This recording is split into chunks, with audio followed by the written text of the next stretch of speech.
ஐயா தமிழரசன் அவர்கள் நீங்க மட்டும் தான் விசில் வச்சிருக்கீங்களா? எனக்கு விசில் கிடையாதா? விசில் இருக்கா?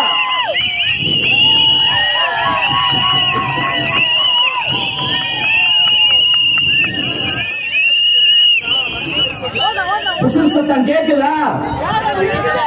ஏழைகளின் சின்னம், எளியவர்களின் சின்னம், உழைப்பவர்களின் சின்னம், பாட்டாளிகளின் சின்னம், பாமர மக்களின் சின்னம், இங்கே திரளாக கூடியிருக்கின்ற தாய்மார்களின் சின்னம், பெண்களின் சின்னம், இளைஞர்களின் சின்னம், உழைப்பாளர்களின் சின்னம், திமுகவை வீழ்த்தக்கூடிய சின்னம், கொத்தடிமைகளை வீழ்த்தக்கூடிய சின்னம், குடும்ப அரசியலை வீட்டுக்கு அனுப்பக்கூடிய சின்னம், மன்னராட்சியை வீட்டுக்கு அனுப்பக்கூடிய சின்னம், செஞ்சு மஸ்தான் பாயை வீட்டுக்கு அனுப்பக்கூடிய சின்னம், ஐயா 100 ரூபாய் ஐயா மஸ்தான் பாயை வீட்டுக்கு அனுப்பக்கூடிய சின்னம். Whistle whistle whistle whistle.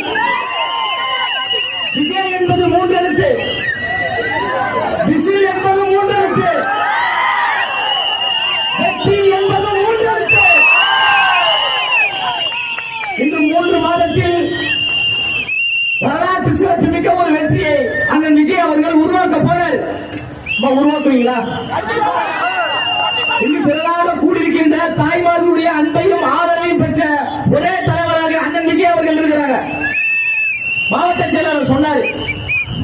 இது கூடுதல் ஒரு சிறப்பு என்னன்னா, இயற்கையும் நம்மளை ஆசீர்வதிக்கிறது. ஏனென்றால் நேற்று இந்த நேரம் வரைக்கும் மழை பெய்தது. இன்னைக்கு மழை பெய்யுதா? கிடையாது.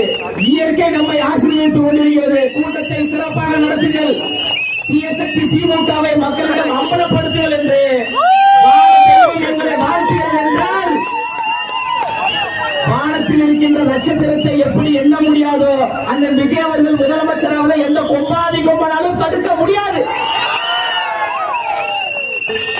லாஸ்டா விசில் அடிச்சு முடிச்சிருமா? விசில்